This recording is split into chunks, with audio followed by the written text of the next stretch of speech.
The Letter That Never Arrived. A bedtime story in 5 chapters. Chapter 1. The Abandoned Post Office.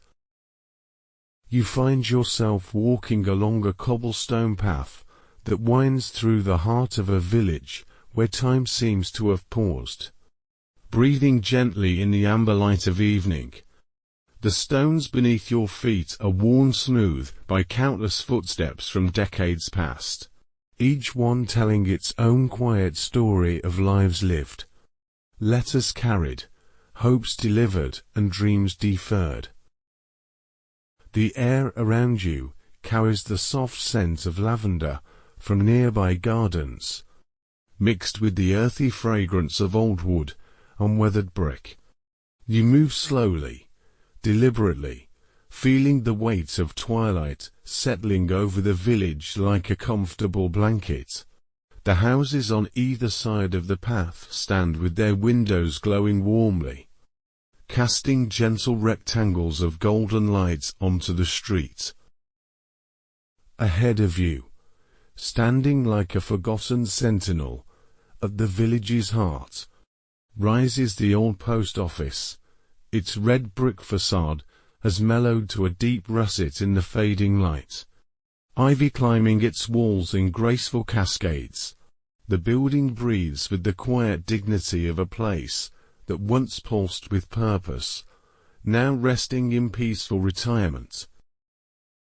You notice the heavy wooden door, painted forest green, but now faded to the color of sage. A brass nameplate reads Royal Post in elegant script. Though the letters have worn thin with age, the windows on either side of the door are dark, their glass reflecting the soft purple of the evening sky. Behind them, you can almost sense the rows of empty sorting boxes, the abandoned counters, the silence where once there was the rustle of paper and the scratch of fountain pens. As you approach, you see him. An elderly man sits on the worn wooden bench beside the building, his frame slight but dignified, wearing a navy blue cardigan that has seen many seasons. His white hair catches the last rays of sunlight, creating a gentle halo around his weathered face. His hands rest peacefully in his lap, fingers interlaced, and his eyes, kind and distant, gaze at something beyond what you can see. You settle quietly nearby, drawn by the profound stillness that surrounds this place. This moment, the evening air is cool against your skin, carrying with it the whisper of autumn leaves and the distant sound of a church bell, tolling the hour. 6, 7, 8. Each chime seems to echo in the spaces between heartbeats. The old man's breathing is steady and calm, and you find your own breath naturally synchronizing with his, slow, deep, peaceful. He doesn't seem startled by your presence, as if he's been expecting someone, anyone, to share this quiet vigil with him. His eyes remain fixed on the old postbox that stands before the office, a pillar of red that has faded to burgundy, its mouth sealed shut with rust and time. You can almost feel the weight of years in this place, the accumulated presence of all the letters that once passed through these walls, love letters penned by trembling hands, news from distant relatives, birthday wishes and condolences, business correspondence and personal confessions. Each piece of mail a small bridge connecting one heart to another across the vastness of space and time.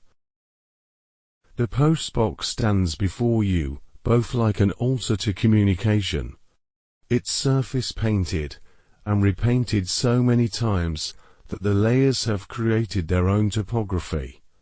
Small hills and valleys in the metal, where countless hands have reached to deposit their most precious thoughts.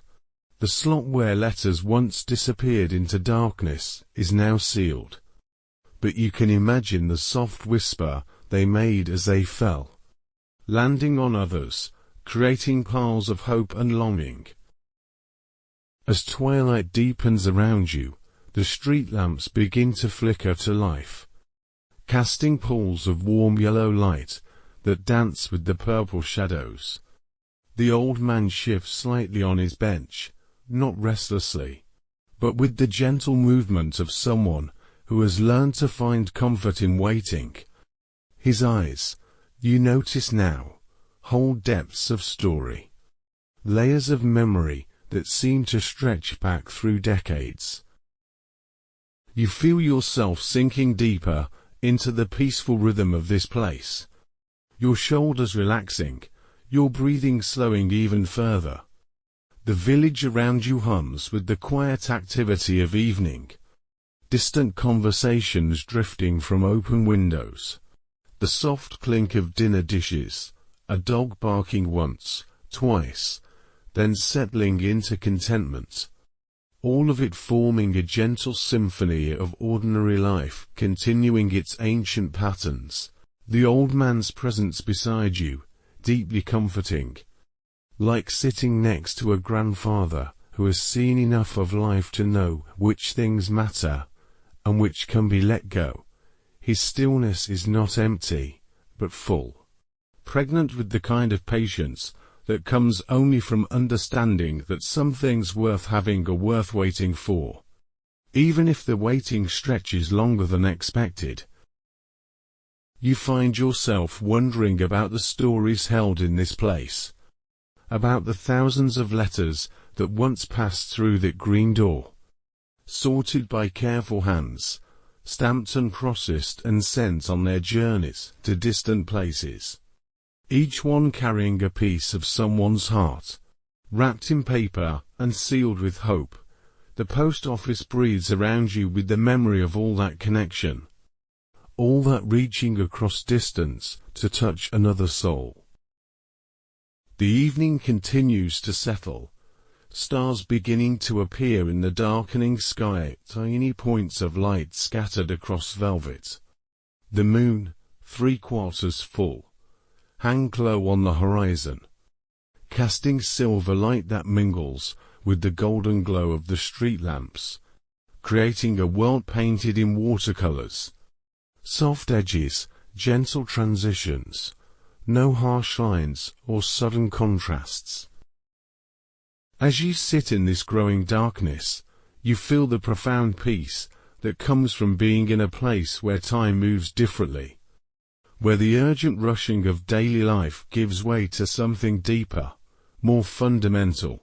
The old man beside you seems to embody this different relationship with time, as if he has learned to inhabit moments fully rather than always reaching toward the next thing. His cardigan, you notice, has been carefully mended in several places, small darns where loving hands have repaired holes and tears, extending the life of something cherished. The fabric has softened with age and wear, becoming more comfortable, more perfectly fitted to its owner with each passing year. Like the man himself, you sense, worn smooth by experience, but made more beautiful, not less, by the passing of time. The postbox draws your attention again, its red surface now appearing almost black in the lamplight. You can see scratches and dents accumulated over decades of service, small marks where bicycles might have bumped against it, or where eager hands reached too quickly with important letters. Each imperfection tells a story, adds character, makes it not just a functional object, but a repository of human experience. You imagine the postman who once served this route, perhaps the very man sitting beside you, walking these same cobblestones each morning, leather bag slung across his shoulder, keys jingling softly as he moved from house to house, bringing news, bringing connection, bringing the tangible proof that someone, somewhere, had taken time to think of someone else, to put pen to paper, to bridge the spaces between hearts. The rhythm of your breathing has become so slow and deep that you barely notice it, each breath lasting long moments, filling you with the cool evening air that carries traces of wood smoke from distant fireplaces, the green scent of grass heavy with dew, the faintest hint of roses from a garden you cannot see. Your body has settled into the wooden bench if you've been sitting here 4 hours, 4 years, as if this is exactly where you belong. Beside you, the old man's eyes close slowly, peacefully, and his breathing becomes even deeper, more meditative.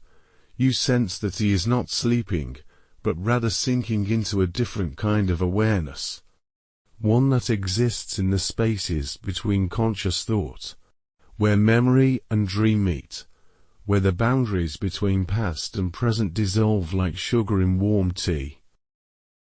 The village around you continues its evening ritual. Lights in windows dimming one by one, families settling for the night. The last dog walker making their way down a distant street. Footsteps echoing softly against the stone buildings before fading into silence.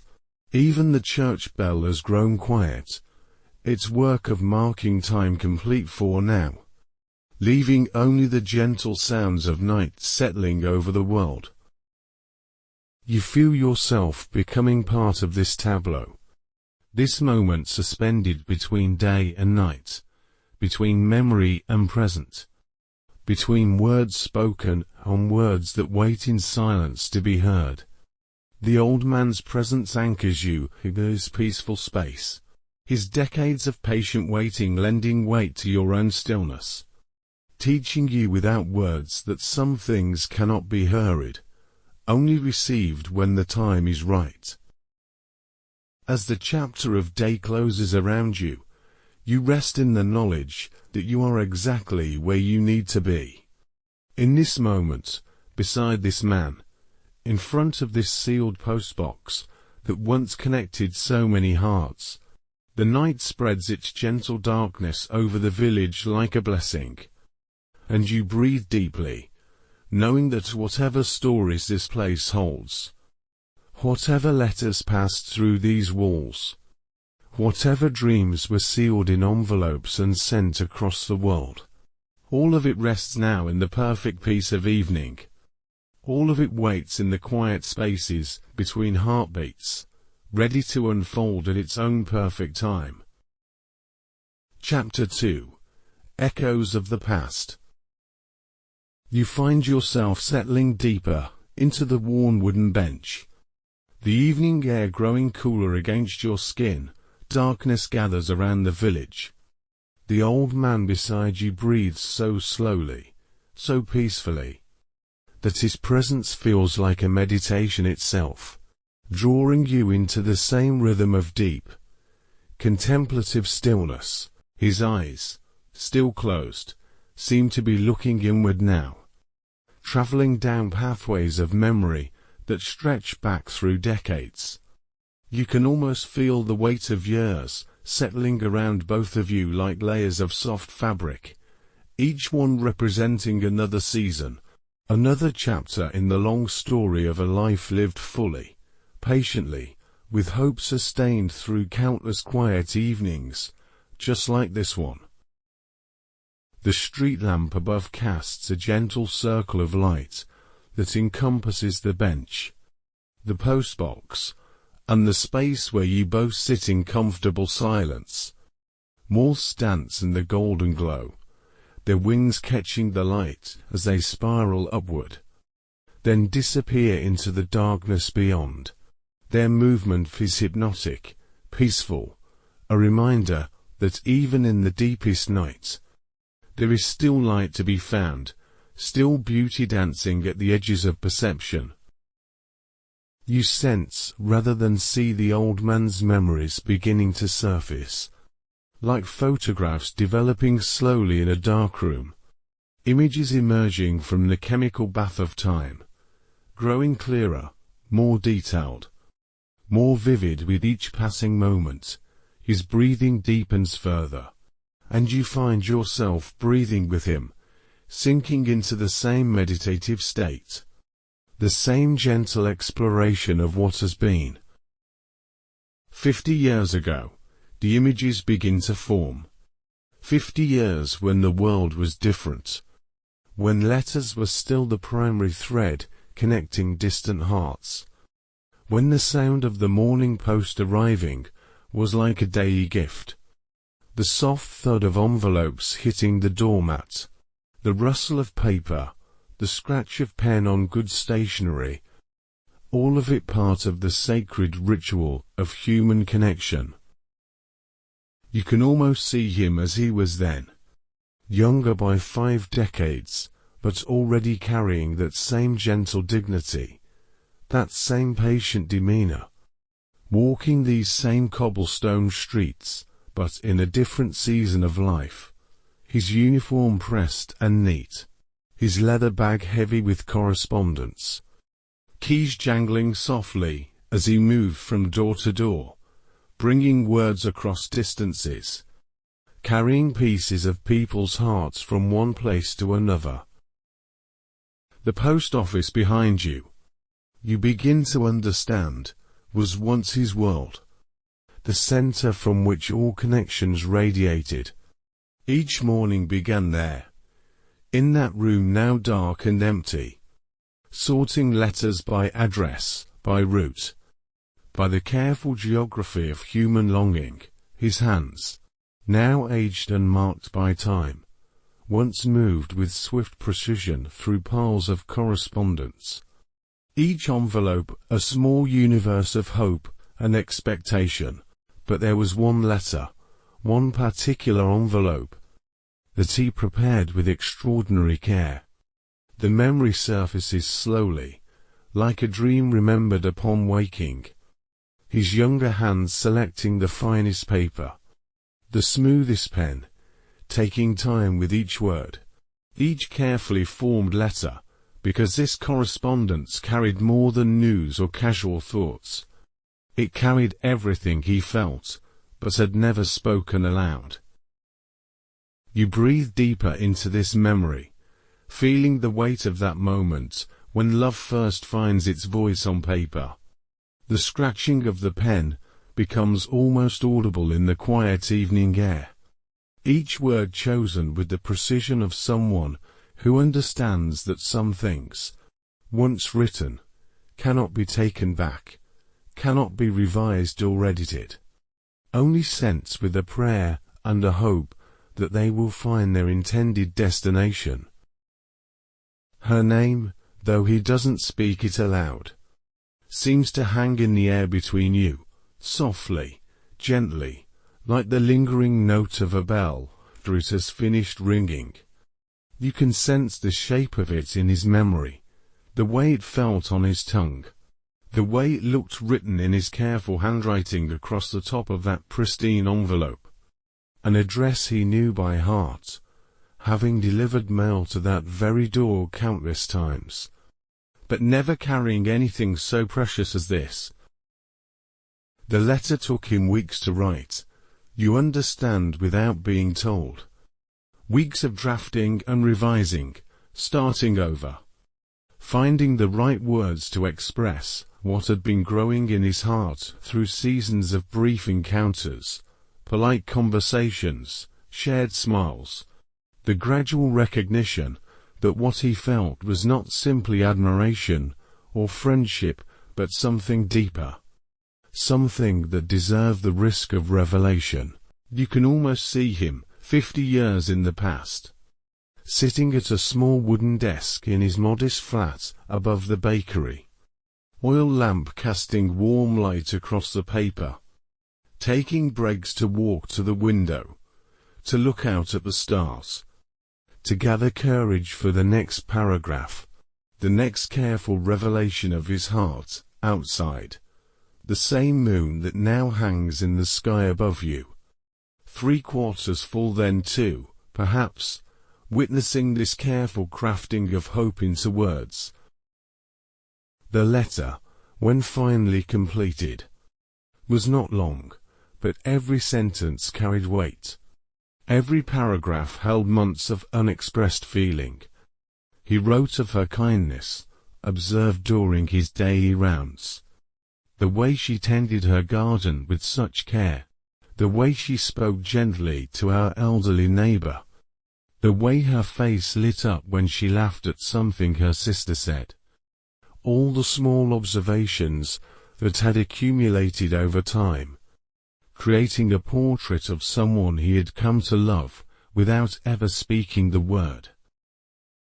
And then, the most difficult paragraph, the one that took 3 attempts to write correctly, where he revealed his feelings, simply, honestly, without expectation or demand, only offering what he felt as a gift, whether it was wanted or not. He asked for nothing except the chance to express what had grown too large to contain in silence. And perhaps, if she felt anything similar, the possibility of correspondence, of getting to know each other beyond the brief exchanges at her garden gate. You feel the memory of sealing that envelope, the careful application of wax, the impression of his simple seal, the way his hands trembled slightly as he prepared to commit this piece of his heart to the uncertain journey through the postal system. He held it for a long moment. This letter that contained everything, before finally, with a deep breath, placing it in his leather bag with the other correspondence for the day. But this one, this precious envelope, would not be delivered with the others. This one deserves special treatment. A personal delivery after the regular route was complete. When he could take time, perhaps find courage for a brief conversation. Maybe even wait to see her face as she recognized his handwriting. As she understood what the letter contained. The walk to her house that evening. You can almost feel it yourself. Each step measured, careful, his heart beating so loudly, he was sure the entire village could hear it. The letter felt weightless and impossibly heavy at the same time, carrying as it did the full measure of his hope, his vulnerability, his carefully tended love finally finding expression. But when he arrived at her gate, the house was dark. Unusual for that time of evening, he waited, uncertain, hoping she might return from an errand. Or perhaps just step outside for a breath of air. The letter remained in his hand, growing damp with perspiration, as minutes stretched into an hour, then longer, finally, with reluctance. He slipped it through the mail slot, hearing it fall onto the tiles of her entryway with a soft whisper of paper against stone. And then, the waiting began. Not just that evening, but days, then weeks, of walking past her house during his regular route, looking for signs of life, for some indication that the letter had been received, read, considered. His heart would leap each time he saw movement behind her windows, only to sink again when no acknowledgement came. No response appeared among the letters to be delivered. You breathe deeply into this memory of waiting, feeling how it must have stretched each day into something longer than it was, how every morning brought fresh hope and every evening carried disappointment. The routine of his work continued, letters sorted and delivered.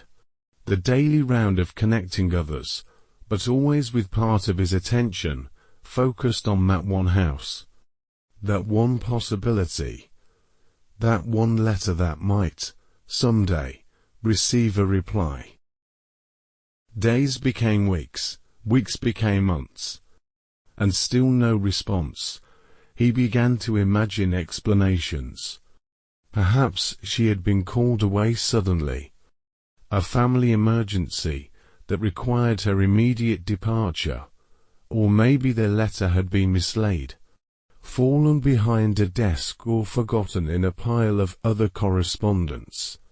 Any reason seemed preferable to the possibility that she had simply chosen not to respond. That his carefully crafted expression of love had been read and found wanting. Winter came and went, spring returned to the village. Flowers bloomed in gardens including. He noticed, in hers, someone was tending it. So she had not moved away, had not disappeared entirely from his world. Yet still no letter arrived with his name written in a careful script. No envelope containing the response he had imagined in 1,000 different variations. Summer passed, then another autumn, another winter. The seasons turned like pages in a book, and gradually, very gradually, he began to understand that the reply he hoped for might never come. Not because it was delayed or mislaid, but because sometimes, even the most sincere expressions of love are met with silence, not from cruelty, but simply because the heart they reach cannot respond in kind. This understanding, you sense, did not come all at once, but developed slowly. Like a photograph emerging in a dark room, first the vague outline, then more details, finally the full image. Clear and undeniable, she had received his letter, read it, considered it, and chosen. For reasons he would never know, not to respond. Perhaps she did not share his feelings, perhaps she was promised to another. Perhaps she simply preferred the gentle distance they had maintained, the polite exchanges at her garden gate, to the deeper intimacy his letter had offered. And yet, as the months turned 2 years, and the years accumulated into decades, he found that his feelings had not diminished, had not been erased by her silence. Instead, they had transformed, becoming less about expectation and more about appreciation. Less about what might be and more about what had been. The love remained, not bitter or resentful, but peaceful, grateful, content to exist without requiring fulfillment. He continued his route, delivering letters, connecting hearts, facilitating the correspondence of others, and gradually came to understand that perhaps his letter had served its purpose simply by being written, by giving form to what he felt, by crossing the distance between his heart and hers. Even if it had not been answered in the way he had hoped, love, he learned, could be complete in itself, could be valuable simply for existing, for being felt, for being expressed, regardless of its reception. The old man's breathing beside you remains deep and steady, his face in the lamplight carrying the peace of someone who has made his accommodation with mystery, who has learned to find satisfaction in questions that remain unanswered, in letters that travel one way, in love that asks for nothing more than the privilege of feeling, of caring, of hoping, even when hope is not immediately rewarded. You rest in this understanding, feeling how it settles around you like a warm blanket. This recognition that some of life's most important communications happen in silence, in the spaces between words, in the patient waiting that teaches us that love, true love, is not diminished by being unrequited, is not made less valuable by remaining unspoken. Sometimes the most profound connections happen across distances that are never bridged. Yet somehow, mysteriously, the reaching itself is enough. Chapter 3. The Forgotten Path. As the night deepens around you both, a soft mist begins to rise from the earth, curling upward like gentle spirits awakening from sleep. The air grows cooler, carrying with it the scent of damp earth and evening flowers. You breathe deeply, feeling the moisture on your skin, the way it seems to blur the edges of everything, softening the harsh lines between shadow and light, between memory and present moment. The old man beside you stirs slightly, not waking from his meditative state, but shifting deeper into it. As if the rising mist has triggered something in his consciousness. Another layer of memory beginning to surface. You find yourself drawn along with him. Your own awareness becoming more fluid, more open to the subtle currents of story that flow through this quiet place. Behind the post office, barely visible in the gathering fog, you begin to notice something you hadn't seen before. A narrow path, almost overgrown with weeds and wild grass, leading away from the building toward what appears to be a small wood. The path is little more than a suggestion now. To parallel tracks where feet once wore the earth smooth, but mostly reclaimed by nature. Returned to the green world from which it was once carved. You feel drawn to look more closely, to understand what this forgotten way might once have been. And as you focus your attention, the mist seems to part slightly, revealing more of the path's gentle curve as it disappears between the trees. There is something deeply peaceful about its abandoned state. The way wildflowers have grown up between the old wheel ruts. The way moss has claimed the exposed roots that once might have been carefully cleared away. The old man's breathing changes slightly, becoming deeper, more rhythmic. And you sense that his memory is following this same path, traveling back not just in time, but in space, to moments when this way was well traveled, when it served as more than just a route between 2 points, but as a corridor for hope, for anticipation, for the careful nurturing of connection between hearts. 50 years ago, you understand without being told. This path was part of his world, part of the daily geography of possibility. He would walk it, you begin to see, in the early evening, after his postal route was complete, when the official duties of connection were finished, but the personal hoping was just beginning. The path led, you sense, to a place where messages could be left, where communication might happen, outside the formal channels of the postal system. You can almost see him as he was then, walking this path in the growing dusk, footsteps soft on the packed earth, carrying with him the leather bag of official correspondence, but something smaller, more precious, personal notes written on scraps of paper, observations about the day, thoughts he hoped to share, questions he longed to ask, all of it folded carefully, placed in locations where it might be found, might be read, might even, in his most hopeful moments, receive a response. The mist continues to rise, creating an otherworldly atmosphere that seems to exist outside of normal time. You feel yourself stepping, in memory and imagination, onto this forgotten path, feeling the soft earth beneath your feet, the brush of tall grass against your legs, the gentle resistance of spider webs heavy with dew stretching across the way.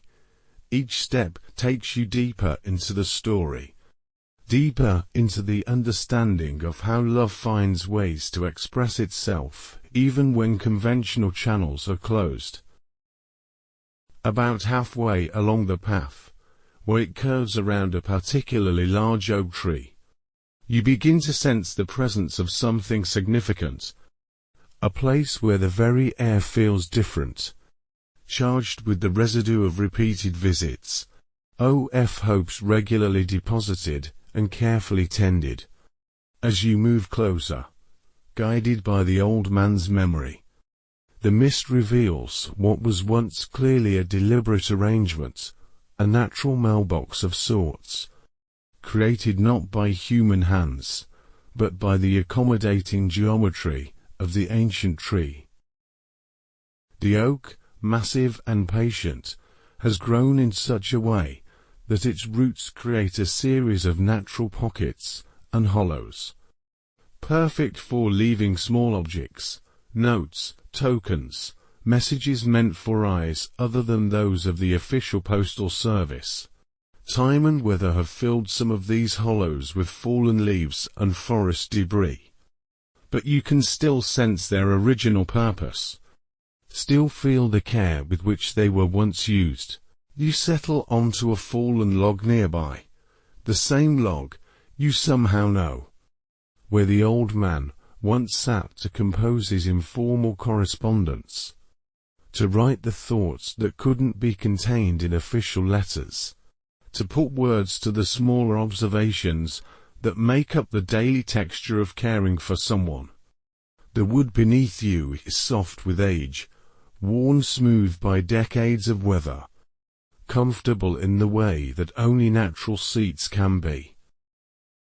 Here, on evenings much like this one, he would sit and write, not the careful, formal correspondence of his one great letter, but something more immediate, more spontaneous.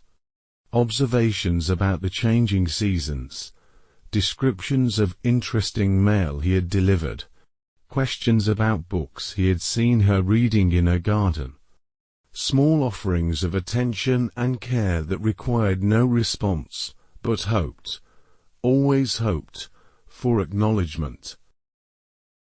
The ritual, you understand, became part of his routine. After completing his official postal duties, he would walk this path, sit on this log, and compose these small messages, sometimes just a sentence or two, sometimes longer observations about life in the village, about changes he had noticed, about hopes he carried for the coming seasons. Each note was folded carefully, placed in one of the oak's natural pockets, and left with the same faith that guided his official postal work, the belief that messages, once sent, will somehow find their intended recipients. Night after night, week after week, month after month, he continued this practice, not because he received responses, but because the act of writing, of expressing his thoughts and feelings, of imagining her reading his words, brought him a sense of connection that was valuable in itself. The path became his sanctuary, the oak his confidant. The evening mist his blessing. He performed this ritual of hope sustained by faith rather than evidence.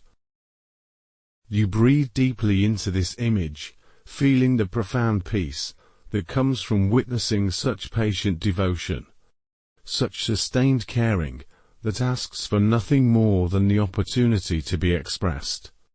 The mist around you seems to carry whispers of all those small messages, all those carefully folded thoughts, all those quiet expressions of love that traveled no farther than this tree, but somehow, mysteriously, accomplished their purpose simply by existing. Sometimes, you sense, she knew about the path, about the messages. Perhaps she had discovered them accidentally, or perhaps someone had told her about the old postman who walked this way each evening, carrying thoughts meant for her, but too informal, too small, too uncertain for official delivery. You wonder if she ever walked this path herself, if she ever sat on this same log, if she ever read the messages left for her in the oak's patient hollows.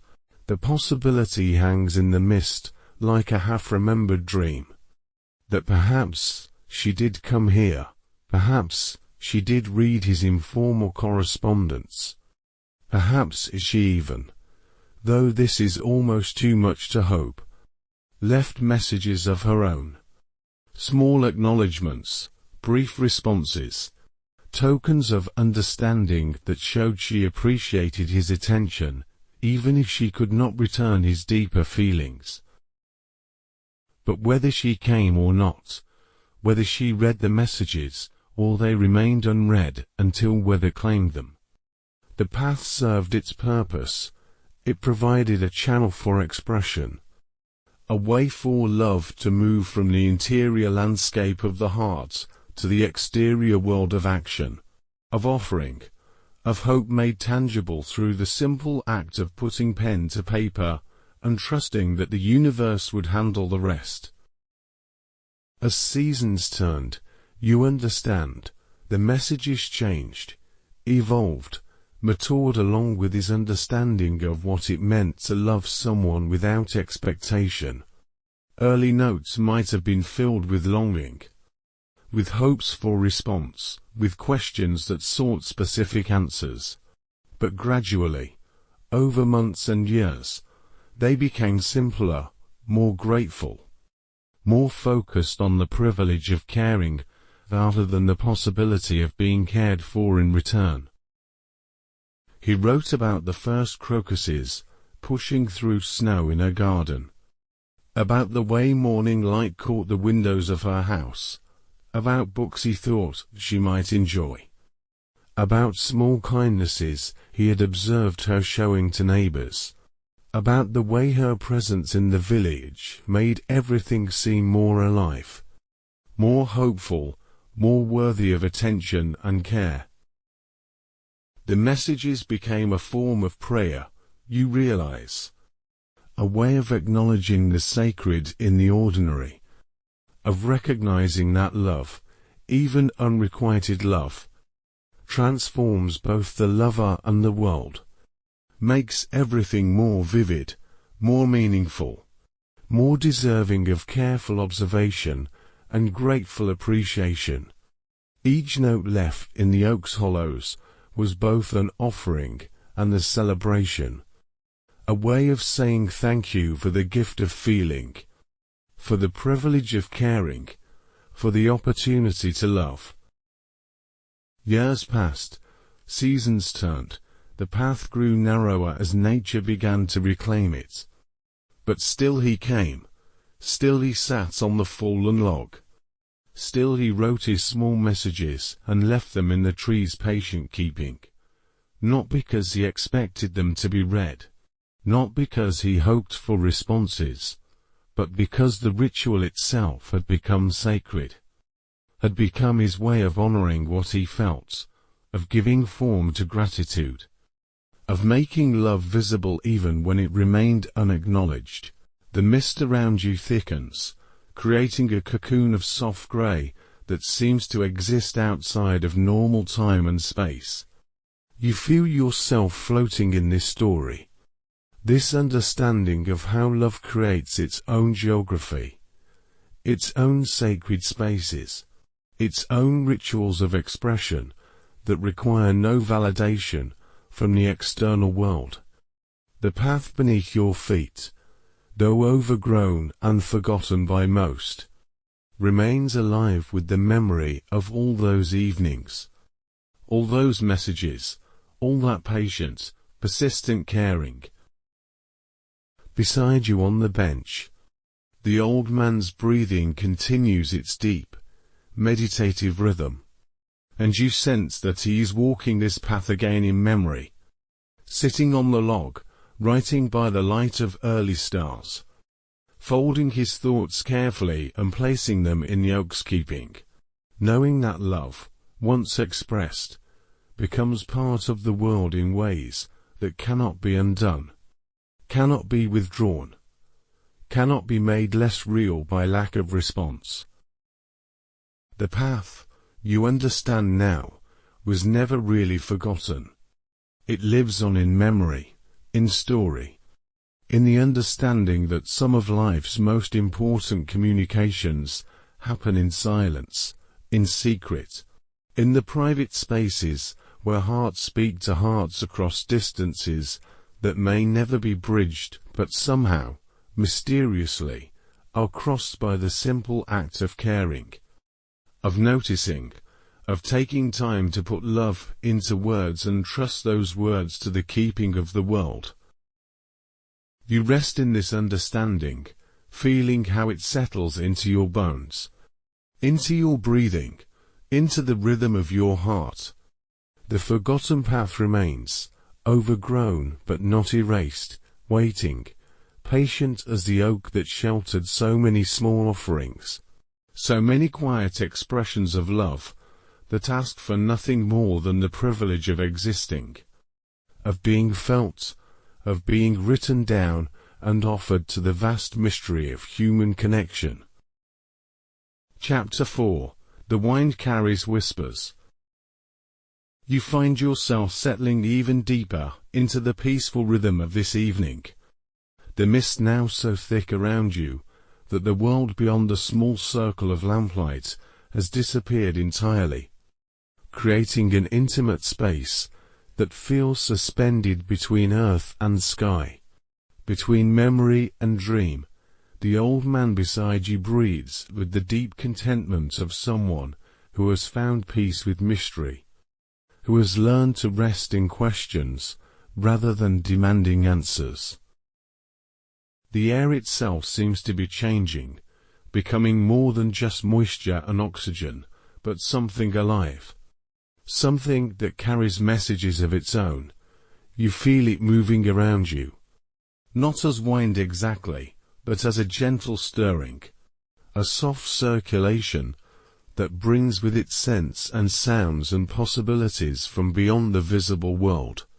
It touches your skin like whispers, like secrets being shared, like stories too delicate for spoken words, and then, so gradually that you're not sure when it began, you become aware of something different in the quality of the air, a subtle shift that makes you sit up slightly, attention focusing not on anything visible but on a presence, and approaching something that seems to ride on the very molecules of the evening.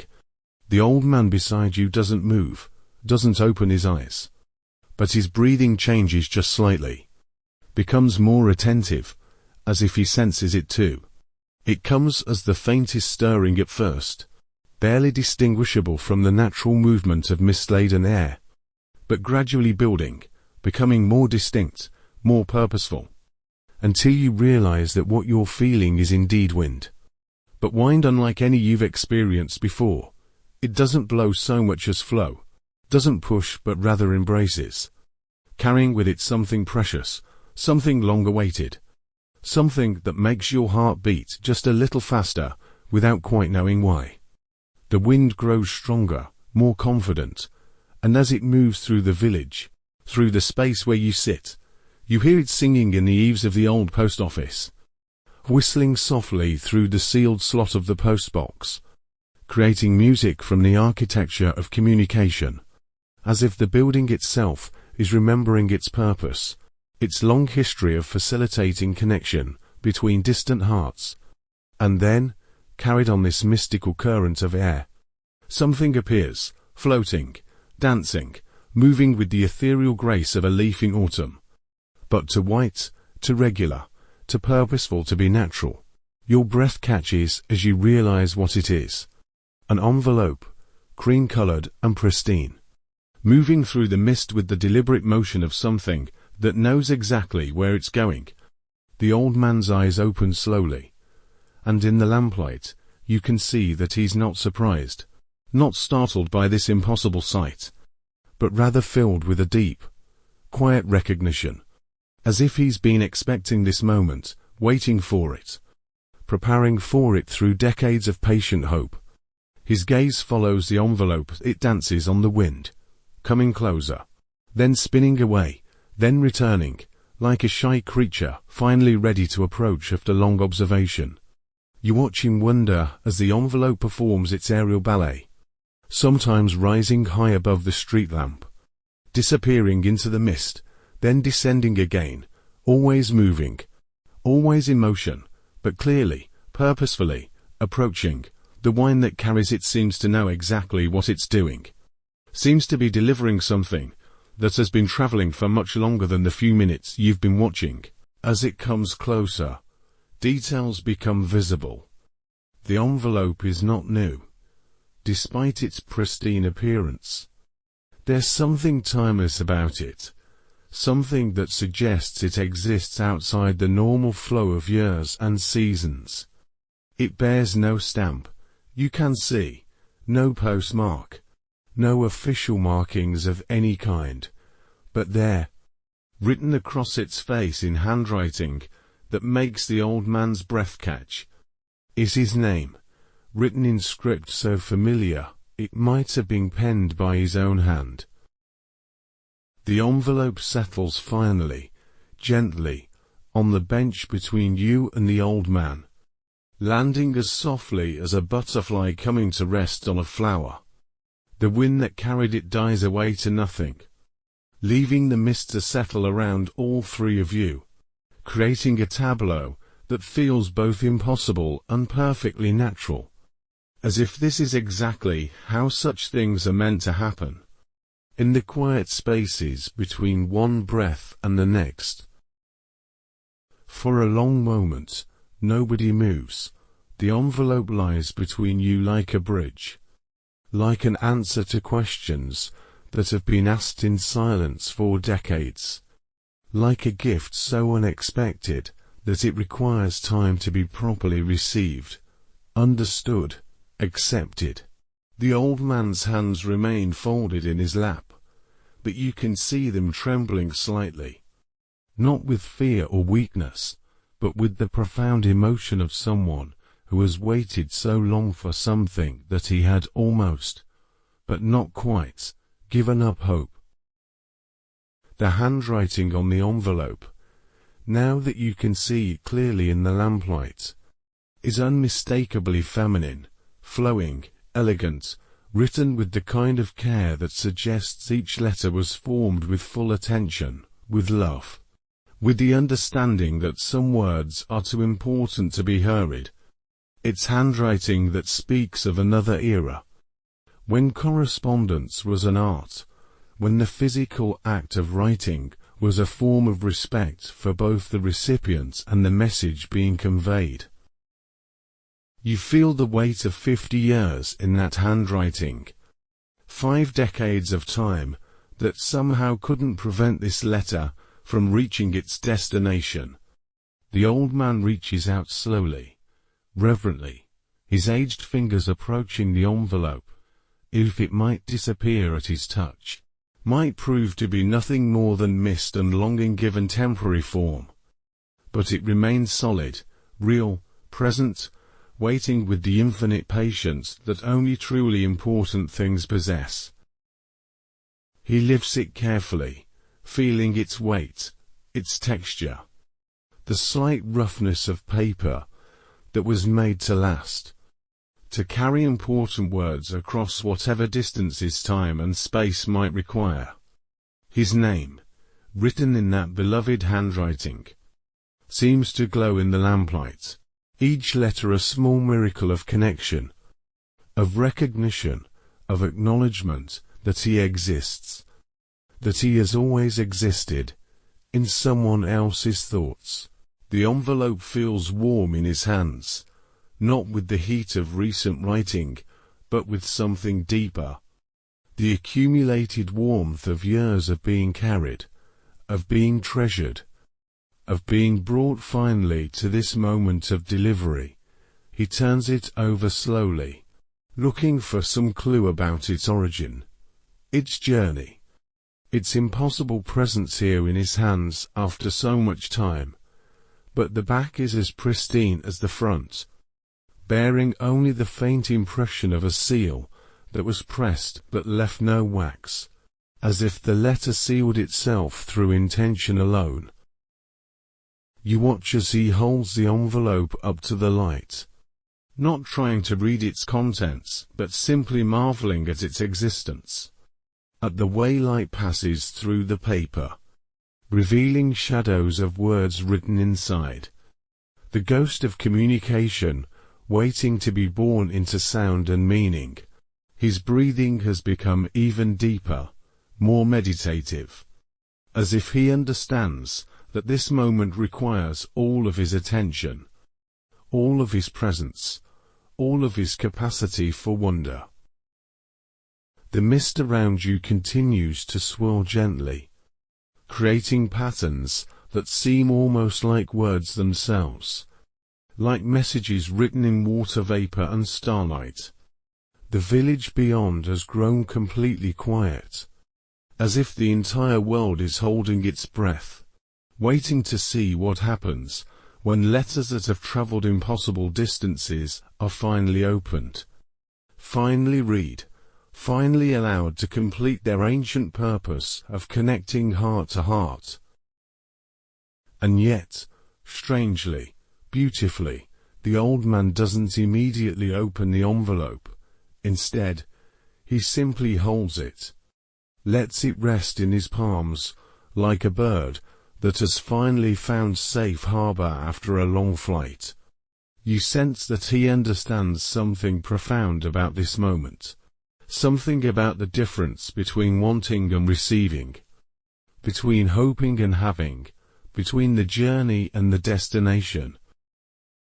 For 50 years, this letter has existed somewhere, in some realm between possibility and reality, between the written and the received, and perhaps you begin to understand that in-between space was exactly where it needed to be, that some gifts can only be given when the recipient is ready, not just to receive them, but to understand their true meaning, their deeper purpose, their place in the larger story of love and time, and the mysterious ways that hearts speak to each other across impossible distances. The wind, which had died away completely after delivering its precious cargo, begins to stir again, not strongly, but with the gentle persistence of something that has more work to do, more messages to carry, more impossible deliveries to make. It moves through the mist, through the space where you sit, carrying with it the sound of distant voices, conversations held in gardens 50 years ago, laughter from windows long since darkened, the rustle of letters being written in rooms that exist now only in memory. You feel yourself becoming part of this moment, this intersection of past and present, this place where time bends and allows what was always meant to be to finally happen. The old man's hands, still holding the envelope, have stopped trembling, have found the deep steadiness that comes from knowing that some things, the most important things, happen in their own time, according to their own mysterious schedule, regardless of human impatience or desire. The envelope itself seems to pulse gently, not with any visible movement, but with a kind of inner life, as if the words inside are eager to be released but willing to wait, to rest in this moment of perfect potential, this pause between question and answer, between hope and fulfillment, between the long journey and the final arrival. It carries within its simple form all the weight of unspoken conversations, all the accumulated love of decades, all the patient faith that believes some things are worth waiting for, no matter how long the wait might be. Around you, the mist begins to thin slightly, revealing glimpses of the village beyond, houses where other stories are unfolding. Other hearts are learning their own lessons about love and time and the mysterious ways that messages find their recipients.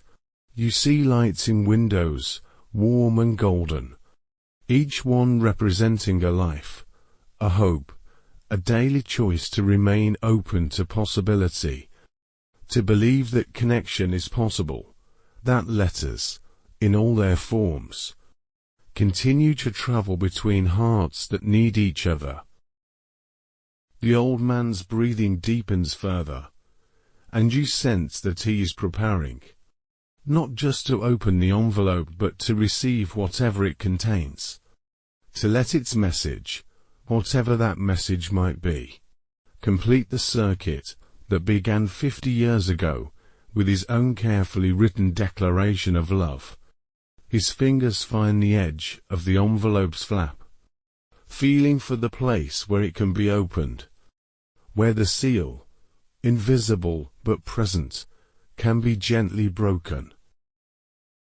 But still he doesn't rush, doesn't tear or rip or hurry the process. Instead, he opens it as carefully as he once sealed his own letter, with the understanding that some moments are too sacred to be rushed, too important to be treated casually, too precious to be anything but received with full attention, full presence, full recognition of their significance in the larger story of a life lived with hope sustained by faith rather than evidence.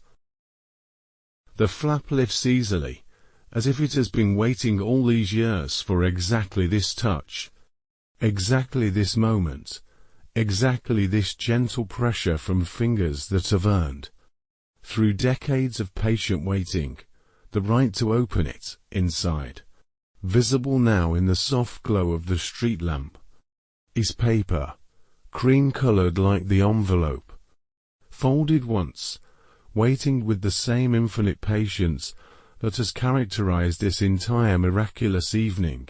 You hold your breath as he reaches inside, as his fingers touch the paper that has somehow traveled from 50 years ago to this moment, from wherever it has been waiting to this bench, from whatever realm exists between hope and fulfillment to this quiet corner of a village where miracles happen as naturally as mist rising from warm earth. The paper feels different from the envelope, lighter, more delicate, as if it has been worn thin by being carried, by being cherished, by being preserved against all odds for exactly this moment. He unfolds it slowly, each movement deliberate, reverent, aware that he is participating in something larger than himself, larger than his own story, something that speaks to the fundamental mystery of how love persists, how messages find their way, how the universe conspires to deliver what is needed exactly when it can be properly received. The paper opens like a flower, revealing at its heart the space where words should be, where messages are typically written, where communication usually takes its form. Chapter 5. Waiting Still. The blank paper rests in the old man's hands, like fresh snow, pure, unmarked, containing within its emptiness everything that words could never adequately express. You watch his face in the lamplight, expecting disappointment, confusion, perhaps even sadness at finding nothing where he hoped for everything. But instead, slowly, gradually, like sunrise breaking across a landscape, you see something far more beautiful, far more profound, the gentle dawn of understanding. His eyes, looking down at the empty page, are not empty themselves, but filled with a light that seems to come from within, from some deep wellspring of wisdom that has been 50 years in the making. His breathing remains steady, peaceful, as if this blank page is not the absence of a message, but the presence of something far more meaningful, something that transcends the need for words, for explanation, for any kind of conventional communication. You feel yourself drawn into this moment of revelation, this understanding that some messages are too large for ink, too deep for paper, too essential for any medium except the heart itself. The empty page between his fingers becomes not a disappointment but a mirror, reflecting not what is absent, but what has always been present, not what was never sent, but what was received, understood, treasured, all along.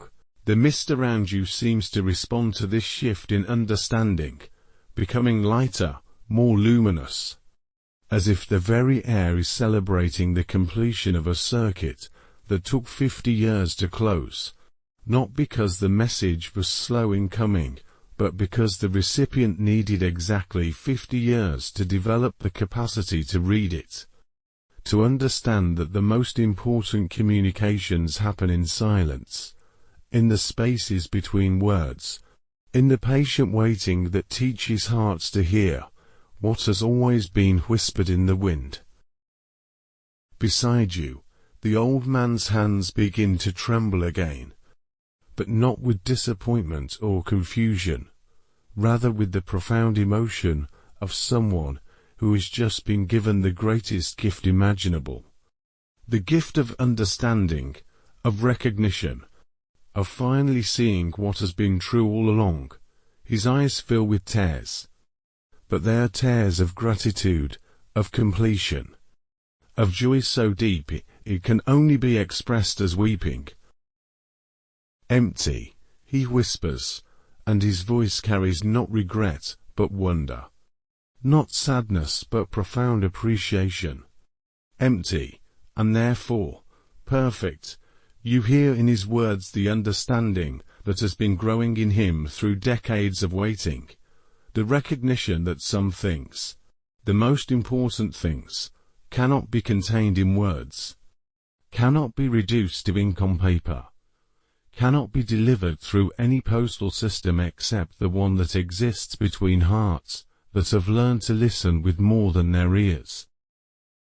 The blank page, you begin to understand, is not the absence of a reply, but the presence of every reply that could ever be given. It contains within its unmarked surface all the words she might have written, all the responses she might have sent, all the ways she might have acknowledged his love. But more than that, it contains the understanding that love, true love, creates its own communication, its own understanding, its own perfect exchange that requires no external validation.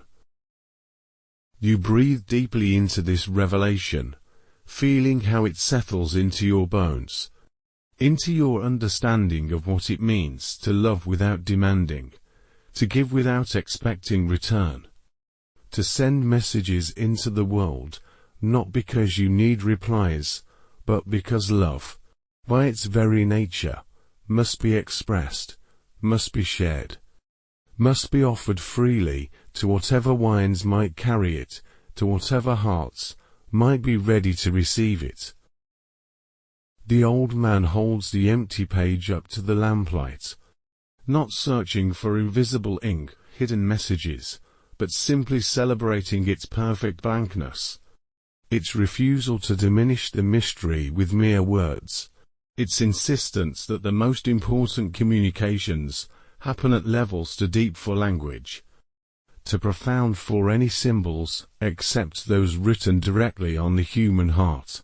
She heard, he says softly, and you understand that he's not talking about his ears, not referring to any audible communication, but to something far more fundamental, to the way hearts speak to hearts across distances that cannot be measured in miles or years, to the way love creates its own understanding, its own perfect exchange, its own complete conversation that requires no words because it is conducted in the language that exists before words, beneath words, beyond the need for any external expression.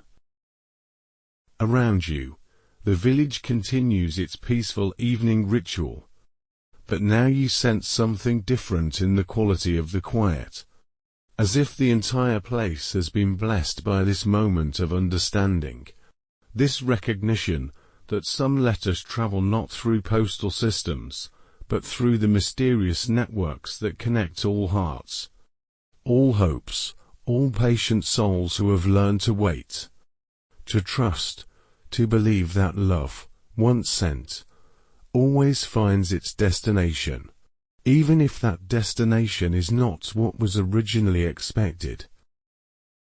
The mist begins to lift, not suddenly, but gradually, like a curtain being slowly drawn, to reveal the larger stage on which this small drama has been playing. You see stars appearing overhead, not harsh or cold, but gentle, warm, like distant lamps lit by loving hands to guide travelers home. The moon, 3/4 full, hangs low in the clearing sky, casting silver light that transforms the village into something from a fairy tale. A place where impossible things happen as naturally as breathing. The old man folds the empty paper carefully, gently, with the same reverence he might show to the most precious document ever written. Because in many ways, that's exactly what it is. The most important letter he has ever received. Not despite its emptiness, but because of it. Because in containing nothing, it contains everything. Because in saying nothing, it says all that could ever need to be said.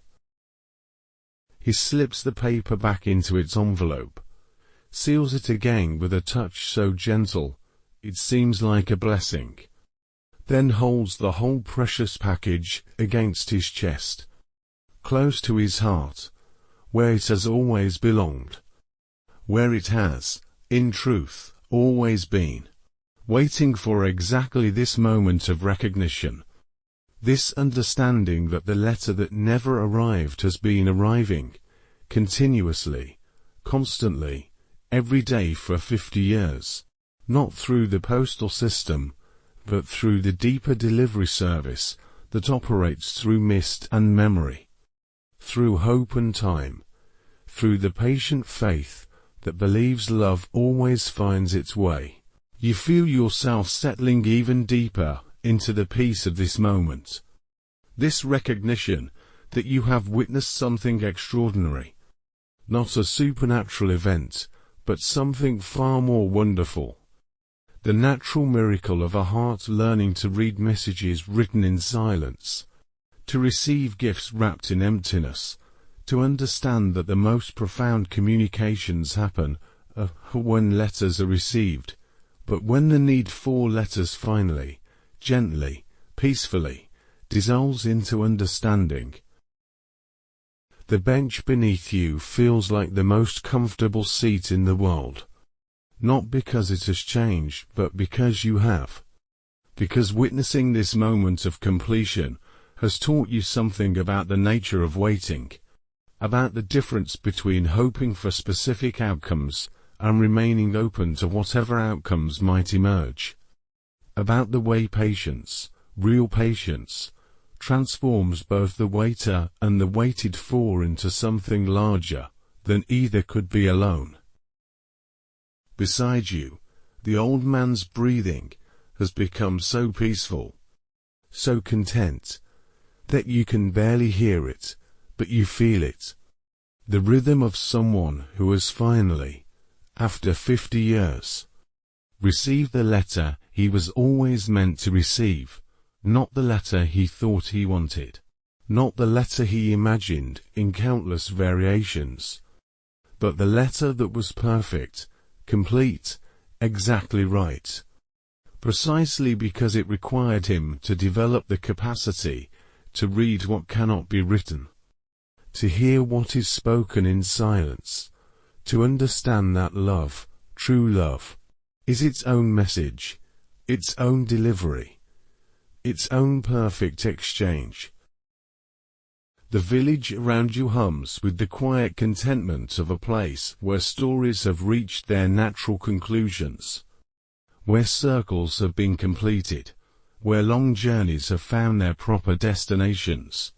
You see lights beginning to dim in windows as families settle in for the night, as another day finds its peaceful conclusion, as the eternal cycle of hope and rest, of sending and receiving, of loving and being loved, continues its ancient rhythm. And you understand, with a clarity that needs no explanation, that this is how the most important stories end, not with dramatic revelations or spectacular events, but with quiet recognition, with gentle understanding, with the peaceful acceptance that some questions are answered not by being solved, but by being transformed, by growing into new questions that are themselves their own answers, by becoming part of the larger mystery that connects all hearts, all hopes, all patient souls who have learned to wait, to trust, to believe that love always, somehow, finds its way. The empty envelope in the old man's hands catches the moonlight one last time, and in that brief illumination, you see what you somehow knew was always there.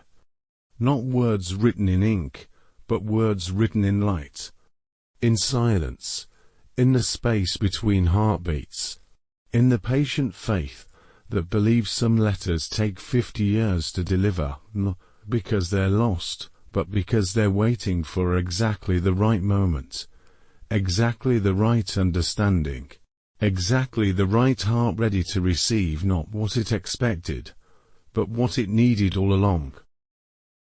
You close your eyes, feeling the profound peace that comes from witnessing perfect completion, perfect understanding, perfect love that asks for nothing more than the privilege of existing, of being felt, of being expressed in whatever form the heart finds possible. And in that peace, in that gentle darkness behind your eyelids, you feel yourself becoming part of the story, part of the eternal circulation of letters that travel not through postal systems, but through the mysterious networks that connect all souls, all hopes, all quiet moments when hearts learn to read messages written in the language of love itself.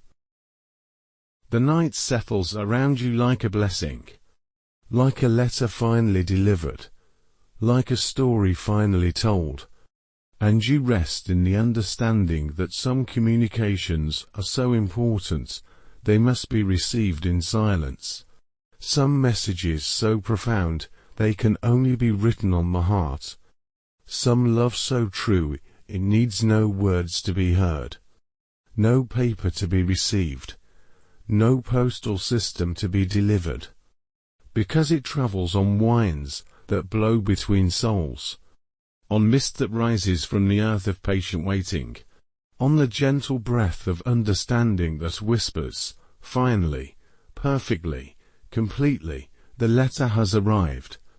The letter was always here.